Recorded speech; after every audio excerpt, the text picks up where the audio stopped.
Listen closely, child, to a tale the old ones still whisper when the tide comes in. There was a woman named Clara who walked ashore every twilight, calling a name the wind refused to carry. The villagers knew her well, too well. They watched her from their windows, shaking their heads with the kind of sadness that settles deep in the bones. Elias, she would cry into the storm-dark waves. Elias, come back to me. The sea always answered, not with words, but with a low hum that rose from beneath the foam, a sound like longing made liquid. On this particular night, the storm raged harder than it had in months. Rain lashed the rocks. Lightning split the sky into jagged pieces. Clara stood at the water's edge, her hair whipping wild, her voice hoarse from calling. The waves reached for her feet, gentle despite their fury, as if the ocean itself recognized her. "Please," she whispered, "I know you can hear me." And then something whispered back, a voice that wrapped around her like cold silk, a voice that knew her name. But it wasn't his voice. It was hers. The village of Thistlemere had learned not to interfere with Clara's grief. They had tried years ago, or so they told themselves it was years. Time felt strange here, where the sea and sky met in an endless gray embrace. Every morning, Clara walked the same stretch of beach. Her feet traced the same path through the wet sand. The shopkeepers nodded politely. The children stared with wide, curious eyes that their mothers quickly covered. "Don't look too long," the women murmured. "It's not polite." But the children always looked. They couldn't help it. There was something about Clara that drew the eye, something not quite right, though no one could say exactly what. One afternoon, a little girl tugged her mother's sleeve. "Mama," she asked, her voice clear as a bell, "why does the lady talk to the water?" The market square went quiet. Even the gulls stopped their crying. Every adult within earshot found something urgent to examine. The cobblestones, the sky, their own weather hands. No one answered. The mother pulled her daughter close and hurried away. Behind them, Clara continued her walk, humming a melody that sounded like waves breaking on ancient stone. Each night, without fail, Clara lit a lantern by the shore.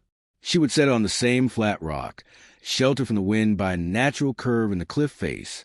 The lantern was old, its brass worn smooth by her hands. Its glass somehow never cracked despite the storms. "For Elias," she would whisper, "so you can find your way home." The flame burned steady and bright, a small sun against the vast darkness of the sea. Wind that tore branches from trees left that flame untouched. Rain that flooded the village streets never reached it. The old fishermen said it wasn't natural, but they said many things weren't natural in Thistlemere. One morning, Clara returned to collect a lantern as she always did. The flame still burned, golden and impossible. But something was wrong. She looked down at the sand around the rock. Her footprints from the night before gone, erased as if they'd never been. The sand lay smooth and untouched, pristine as fresh snow. Yet the lantern burned on. Clara touched the rock, felt its sun-warmed surface. Real, solid. She looked at her hands. They seemed pale in the morning light. Translucent, almost. The fishermen of Thistlemere rose before dawn, as fishermen always do.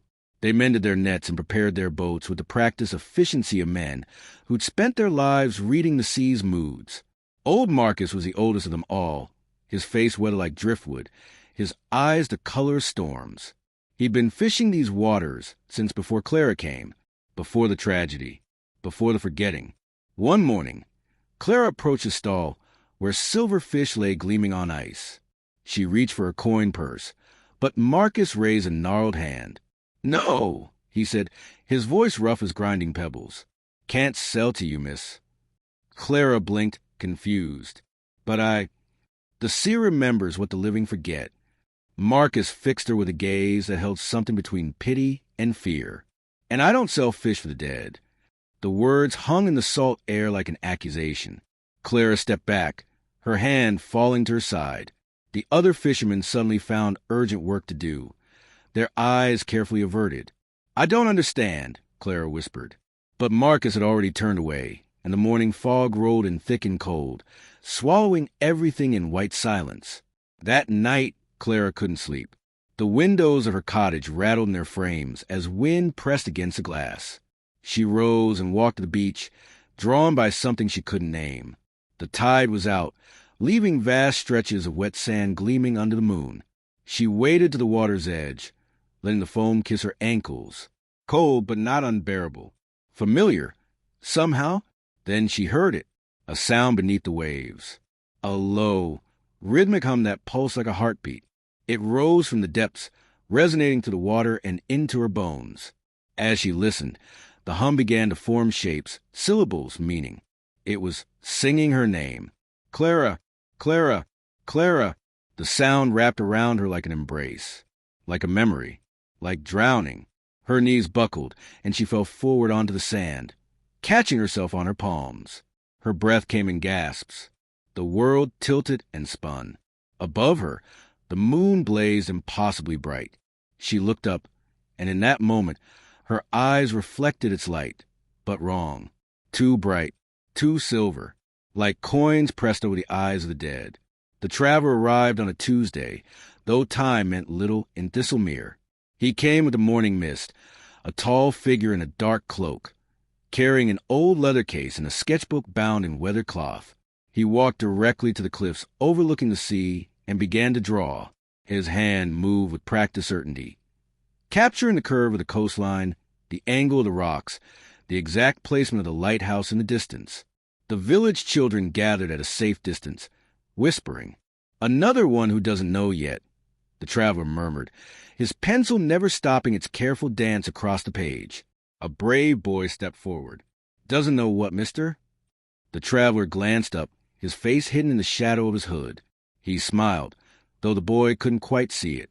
He just felt it, cold and knowing. "Ask your elders," the traveler said. "They remember." That afternoon, Clara walked past him on her usual route along the beach. The traveler watched her go, then flipped back through his sketchbook to a page yellow with age. There, rendered in careful detail, was Clara's face, her exact features, her sad eyes. The date written at the bottom read, 15 years ago. Days blended into each other like watercolors in rain. Clara began to notice something strange, though perhaps it had always been this way, and she'd simply never looked closely enough. The beach never changed. That piece of driftwood, bleached white by sun and salt, had been in the exact same position for how long? The arrangement of shells near the tide line, identical day after day. The rocks, the seaweed, even the patterns of waves made in the sand, all precisely the same. She started marking things to test her theory. She moved a stone. By next morning, it was back. She scattered a pile of shells. They were formed overnight. The world, she realized, was a painting that reset itself each dawn, a stage that restored itself between acts. One afternoon, seeking answers or perhaps just distraction, Clara walked inland toward the old churchyard she'd always avoided. Something pulled her there, a thread of intuition she was afraid to follow. The cemetery was small, tucked between windswept hills. Most stones were ancient, their inscriptions worn smooth by centuries. But one caught her eye, a newer stone, its letters still sharp and clear. She approached slowly, her heart a drum in her chest. The name carved there stole her breath. Clara Winters. Below it, 2 dates, her birth and her death, 15 years ago. The tide pool near the northern rocks was Clara's favorite spot. She used to come here with Elias. Back when what? The memory slipped away like silk through her fingers. She knelt by the pool now, staring at her reflection in the still water. Her face looked back at her, pale and familiar. She touched her cheek, and her reflection did the same. No, wait. She blinked. Her reflection blinked too, but a heartbeat later, just a fraction of a second out of sync. Clara's breath caught. She blinked again, deliberately, waited. Her reflection blinked after. "That's impossible," she whispered. The reflection's lips moved, shaping the same words. But the sound came half a moment too late, an echo that shouldn't exist. Clara leaned closer, her face inches from the water. She saw every detail. Her gray eyes, the small scar on her temple, the way her hair fell in damp tangles. Then, slowly, the reflection smiled.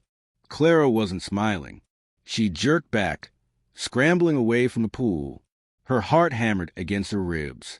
The water rippled once, gently, though nothing had touched it. From its depths, her reflection watched her go, still smiling. Memory is a strange tide. It ebbs and flows, leaving different treasures on the shore each time. Clara sat in her cottage that night, trying to remember Elias clearly. His face came to her in fragments. Dark hair, or was it light? Green eyes, no, brown. His laugh had been warm and deep, or had it been light and musical? She pressed her palms against her temples, trying to hold the memories still. The first time they met, had it been at the market or on the beach? She could almost see him reaching for her hand, his smile bright as morning. But the image shifted. Now he was turning away. Now he was falling. Stop it, she whispered to herself. Stop changing. But the memories wouldn't obey. They were water slipping through her grasp, reshaping themselves each time she reached for them. She remembered their last night together. The storm, his hand in hers. They'd been on a boat, no, on the rocks. He'd been shouting something, her name or a warning or goodbye, his hand slipping from hers, or her hand letting go. Clara gasped. That memory was wrong. She would never, but the image remained, sharp and terrible, her fingers uncurling, releasing him to the hungry waves. The cottage Clara called home sat at the edge of the village, close enough to hear the sea's eternal song. She'd lived there for years. Surely she had. The furniture was familiar, the view from the window exactly as she remembered. She opened the door one morning and paused. Something felt different. Inside, everything was exactly as it should be. The wooden table, the faded armchair, the fireplace with its cold ashes. But there was no dust. None at all. The air should have been stale with disuse, but instead it smelled of salt and something else. Something like memory. Her eyes fell on the portrait above the mantel. She'd painted herself years ago. A self-portrait done in the weeks after. After what? She approached slowly. The painting was of her, but the canvas looked ancient. The colors had faded to ghosts of themselves. The edges were torn, as if something had clawed at them. On the small table beneath the portrait, she found a letter. The paper was yellow with age, but the handwriting was fresh, clear, her own handwriting. She lifted the letter with shaking hands and read, "For when I forget I am gone." Below that, a single line, "Remember, Clara, remember what the sea keeps." The festival of return came each autumn, when a harvest moon hung low and full over the water. The entire village gathered at the shore, each person holding a small boat folded from paper and wishes. "For those the sea has taken," the elder spoke, his voice carrying over crowd. "For those who wait beneath the waves, may they find peace." One by one, the villagers set their boats on the water. The current caught them, pulling them out to sea, where they bobbed like white birds heading home. Clara held her boat gently. She'd written Elias's name on it, along with a prayer she couldn't quite remember learning. Around her, families whispered their goodbyes to fathers, brothers, sons claimed by the deep. She knelt and placed her boat on a gentle wave. It rocked once, twice, then began its journey outward. But something was wrong. The other boats drifted away, growing smaller until they disappeared into the darkening sea. Clara's boat stopped. It turned, and then, against all logic and current, it began sailing back toward shore. The villagers fell silent, watching. Children clutched their mothers' hands. Clara's boat reached the sand and came to rest at her feet. Elias's name still clear in the moonlight, untouched by water. The traveler found Clara sitting on the rocks the next morning. He approached slowly, his sketchbook tucked under one arm, his hood drawn back at last. He was younger than she'd expected. Ageless, really. His face could have been 30 or 300. His eyes held the depth of old wells. "You're wondering why I'm here," he said, sitting beside her without invitation. Clara nodded, not trusting her voice. "I'm a keeper sorts." He opened his sketchbook, flipping through page after page of faces. Some she recognized, villagers who'd passed, children who'd never grown old. I collect stories, names, the ones who linger. I don't understand. Some seas, he said softly, keep the ones they loved, not from cruelty, but from memory. The ocean never forgets. Clara, every soul it's ever touched remains in some way. He reached into his coat and pulled out a small glass vial. Inside, water moved with unnatural life, swirling in patterns that hurt to watch. Listen, he said, holding it close to her ear. In the water's movement, she heard it, her own name, whispered in a voice made of tide and current. Clara, Clara, Clara, you're not visiting a memory, the keeper said. You are the memory. That night, the sea went silent. No waves crashed against the shore. No wind rustled through the beach grass. Even the gulls stopped their constant crying. The entire world held its breath, waiting for something that had already happened. Clara stood at the water's edge, afraid to move. The silence was so complete it seemed to press against her eardrums, making them ache. The ocean lay flat and still as black glass, reflecting nothing. The air grew thick, heavy with unspoken words. It felt like drowning in reverse, like the whole world was underwater and holding its breath. How long she stood there, she couldn't say. Time moved strangely in the silence. Seconds stretched into hours or compressed into heartbeats. Then, from beneath her feet, she heard it, a voice, muffled by layers of sand and stone and time, but unmistakable. Clara. Elias. His voice rose from somewhere deep below the beach, from caverns filled with dark water, from places where light had never reached. Clara, I've been waiting. She dropped to her knees, pressing her palms flat against the cold sand. Where are you? She cried. Elias, where are you? The sand beneath her hands trembled once, like a sleeping giant's breath. Then the silence returned, heavier than before. The next dawn brought a change in the tide. Clara woke to find the sea had drawn back farther than she'd ever seen, exposing stretches of ocean floor that should have remained hidden. Drawn by something she couldn't name, she walked out onto the revealed seabed. Her feet left prints in the wet sand, dark impressions that filled with seawater. Shapes rose from the shallow pools, not seaweed or driftwood, but something else. Figures, shadows, people made of foam and memory. They stood in clusters across the exposed floor, their forms shifting between solid and translucent. Some faced the sea, others turned toward shore, as if waiting for permission to return. Their faces were blurred, like old photographs left too long in water. But Clara could see enough to recognize them. The baker's son, lost 5 winters ago. The lighthouse keeper's wife. The children who'd played too close to the rocks during a storm. And there, standing apart from the others, watching her with eyes full of impossible sadness. Elias. He looked exactly as she remembered, exactly as her shifting memories had shown him. All versions at once. Somehow, his dark hair moved in a current that didn't exist. His smile held all the sorrow of the sea. He raised one hand, beckoning. You promised to wait below, he whispered, and his voice was waves breaking on forgotten shores. The sea returned with the evening tide, swallowing the visions and leaving Clara alone on the beach once more. She ran back to the village, her mind churning with impossible images. The keeper's cottage stood at the far edge of Thistlemere, marked by symbols carved into its doorframe. Ancient signs that predated the village itself. Clara hammered on the door until he answered. I saw them, she gasped. I saw Elias. He spoke to me. The keeper nodded, unsurprised. He stepped aside to let her enter. His cottage was filled with treasures from the sea, shells arranged in careful patterns, driftwood carved with names, bottles containing things that moved in ways water shouldn't. But what drew Clara's eye was a large mirror made of polished coral and sea glass, standing against the far wall. Come, the keeper said, leading her to it. Look. Clara approached slowly. The mirror's surface rippled like disturbed water. When she looked into it, she saw not a reflection but something else entirely.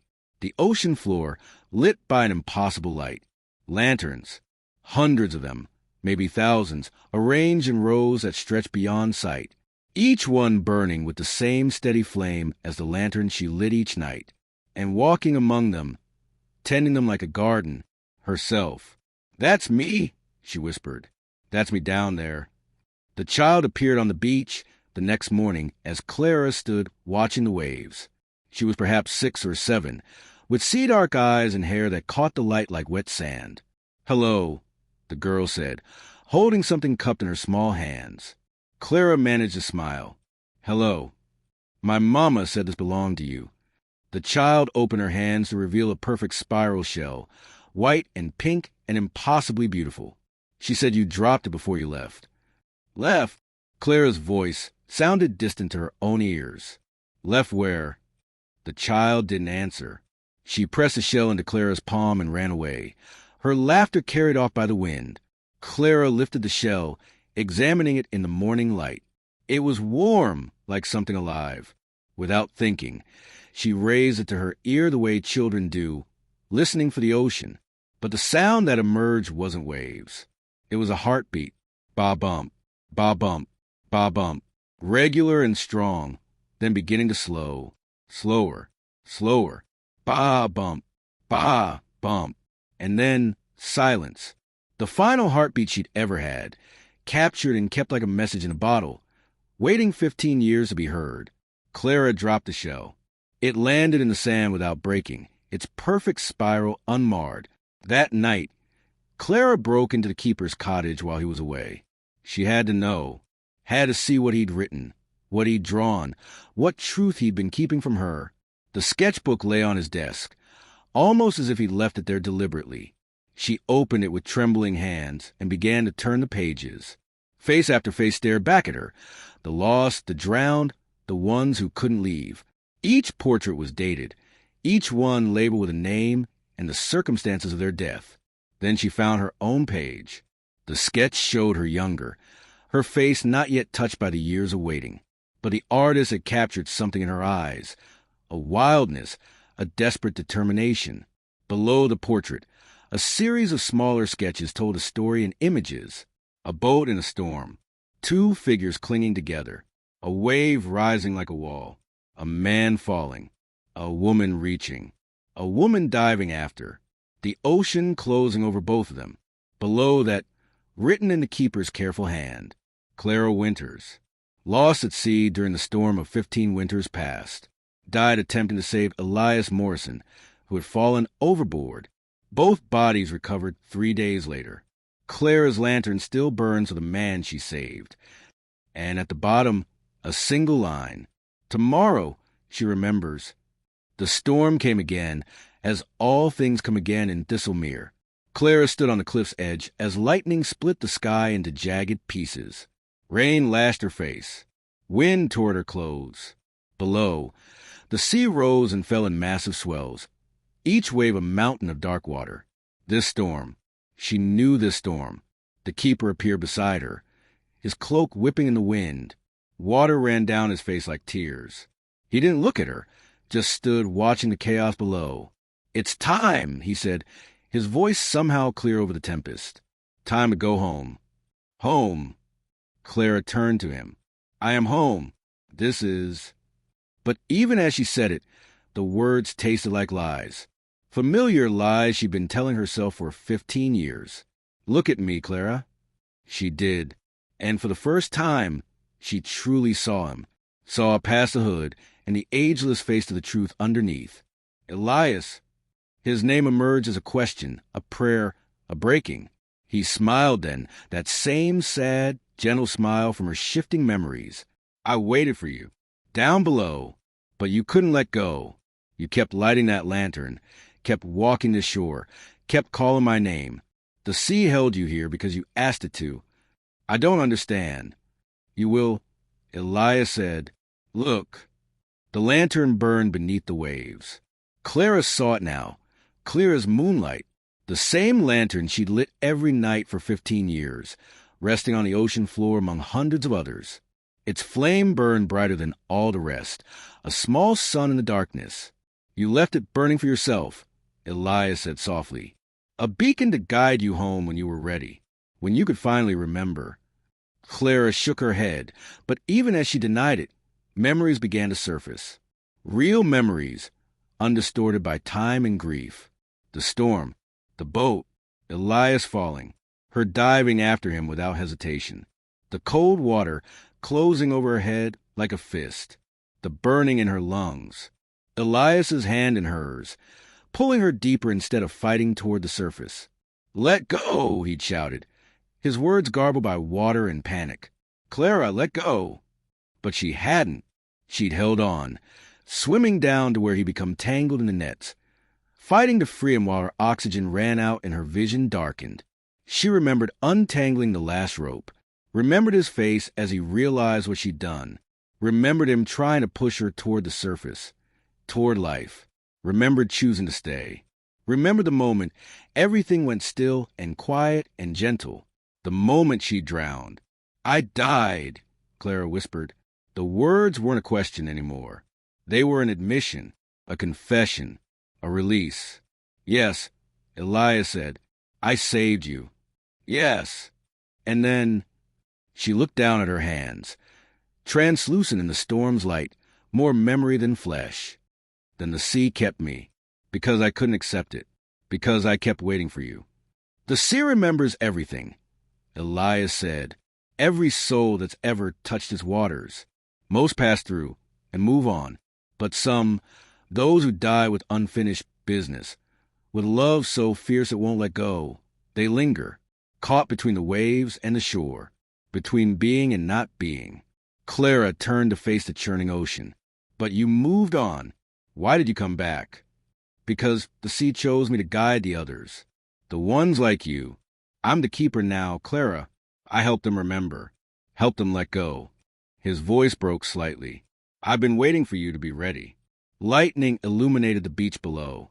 In its flash, Clara saw herself standing there, the ghost she'd been for 15 years, walking the same path, calling the same name, trapped in a loop of longing. "What happens now?" she asked. "Now," Elias said, reaching for her hand. "You dive." They descended together, hand in hand, into the heart of the storm-tossed sea. But this time there was no panic, no burning lungs, no fear.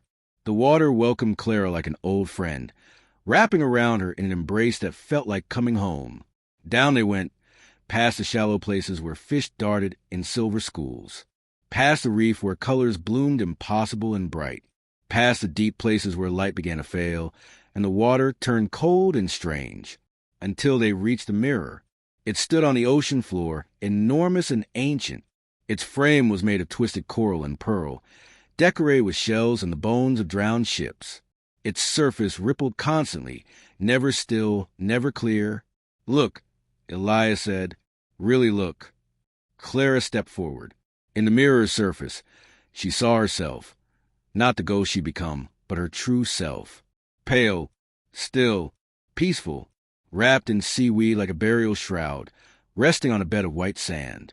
Her body, her real body, where it had lain for 15 years, watched over by the sea that loved her. Around her corpse, small fish swam in lazy circles. Anemones had made a garden of her hair. She was beautiful in death, part of the ocean now, part of its eternal cycle. The reflection's lips moved, and Clara heard her own voice speaking truth at last. "You died saving me." The sea began to weep. Clara felt in the current, a great trembling, a shuddering that moved through the water like grief made tangible. Every wave carried her name, whispered over and over in voices that sounded like lost children, like drowned sailors, like everyone the ocean had ever held. "Clara, Clara, Clara." "The sea loved you," Elias said. "It held you because you asked it to, because your love was so fierce it couldn't refuse. But love like that, it hurts. It keeps the dead from peace and the living from forgetting." The trembling grew stronger. Around them, the lanterns on the ocean floor flickered and swayed. Some went out, their flames extinguished at last. Others burned brighter, as if feeding on the emotion in the water. "The sea is ready to let you go," Elias continued. "But first you have to understand, you have to see all of it." He pulled back his hood completely, and Clara gasped. Elias hadn't aged a day since she'd last seen him alive. His dark hair was untouched by gray. His eyes were clear and bright. While she'd spent 15 years as a ghost, walking the same beach over and over, he becomes something else entirely. "You're the sea's keeper," Clara said. "But you're also—" "Yours," Elias finished. "I'm still yours, Clara. I always was." "After you saved me," Elias said, "after they pulled me from the water and your body drifted away, I couldn't bear it, so I made a bargain." Clara's form flickered, like a candle in wind. "What bargain?" "I begged the sea to bring you back. I offer my life in exchange for yours. Everything I'd ever be, just to see you breathe again." "Elias, no." "The sea accepted," he continued, "but it had already claimed you. Your body was dead. Clara, there was nothing to bring back. So it did the next best thing. It kept your spirit here, close to shore, where I could see you, where you could keep walking the beach we loved, keep lighting lanterns, keep living in a moment before you knew you were gone. And you, I became its servant, its keeper, watching over the drowned, helping them remember and move on. But you," his voice cracked, "you I couldn't help because you were my price, my punishment. I saved your ghost, but lost you anyway." The lantern light beneath them suddenly blazed, bright as a sun. Clara looked down and saw it pulsing in rhythm with her heartbeat. The heartbeat she'd heard in the shell, preserved in amber, a final gift from a dying girl who'd loved too much to let go. "You died for me," she whispered. "And you forgot," Elias said. "The sea made you forget, so the pain wouldn't trap you forever." But now Clara remembered everything. The mirror shattered, not with sound, but with silence, a great breaking that felt like the world splitting open. The pieces didn't fall. They drifted, suspended in the water, each shard reflecting a different truth, a different moment, a different version of the story. Through the broken spaces, Clara saw the real ocean floor, not the pristine garden of lanterns, but something wilder, stranger, a place where the boundary between life and death grew thin and strange, where souls moved like schools of fish, drawn together by memory and longing. "This is where we've been," Elias said, "between the worlds. You on one side, me on the other, both of us trapped by love that wouldn't let go." Clara's body, her ghost body, the form she'd worn for 15 years, began to change. The solid edges blurred. Her skin became translucent, then transparent. Light moved through her, the same light that filled the lanterns, the same light that kept her walking and waiting and never moving on. "I'm fading," she said, wonder in her voice. "You're becoming," Elias corrected. "Becoming what you were always meant to be. Not ghost, not corpse, just memory, just love." Around them, the shattered mirror pieces began to spiral, creating a vortex of reflected light. Clara felt herself being pulled into it, her form dissolving into particles of light and water. She reached for Elias one last time. "Will you remember me?" He smiled, tears mixing with salt water. The sea never forgets. The next morning, the lantern was cold. The villagers found it at dawn, sitting on its usual rock, its glass dark and empty. No flame burned within, no light to guide the lost. Old Marcus stood at the water's edge, his weathered face thoughtful. "She's gone, then," he said to no one in particular. "Aye," said another fisherman. "Finally." They spoke of Clara in past tense now, as they should have done 15 years ago. They remembered her funeral, the way the whole village had wept. They remembered her sacrifice, how she died saving the man she loved. "Strange," said a woman from the market. "I could have sworn I saw her just yesterday." "Memory," Marcus replied. "This place holds it like water holds salt. Makes you see things that aren't there. Makes you forget things that are." The children played on the beach that afternoon, building castles that the tide would claim. They found a beautiful spiral shell half buried in the sand. When they lifted it to their ears, they heard only waves. That night, as the sun set over the water, someone swore they heard a voice carried on the wind. A single name, called with longing and release in equal measure. Clara. But when they looked, there was only the sea. Endless, eternal, remembering everything it had ever held, everyone it had ever loved, every story it had ever kept. Somewhere beneath those waves, two lights moved together, finally free, and the ocean whispered softly, if only love did not ask to be remembered forever. But then again, perhaps being remembered is the greatest gift the sea can give.